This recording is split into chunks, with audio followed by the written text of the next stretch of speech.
যে ব্যক্তি সকাল বেলা 3 বার তেলাওয়াত করবে আউযু বিল্লাহিস সামিউল আলিম মিনাশ শাইতানির রাজিম, এরপরে সূরা হাশরের শেষ 3টি আয়াত তেলাওয়াত করবে, রব্বুল আলামিন ওই ব্যক্তির জন্য 70,000 ফেরেশতা নিয়োগ দিবেন যারা সারা দিন ওই লোকের জন্য মাগফিরাতের দোয়া করবে।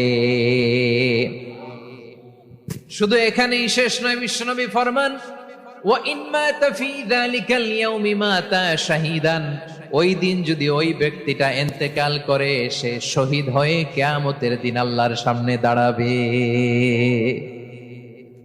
সকালবেলা যদি পড়েন 3 বার আউযু বিল্লাহিস সামিউল আলিম মিনাশ শাইতানির রাজিম 3 বার পড়ে সূরা হাশরের শেষ 3 আয়াত যদি তেলাওয়াত করেন, তাহলে আপনার জন্য আল্লাহ তাআলা 70,000 ফেরেশতা নিয়োগ করবে।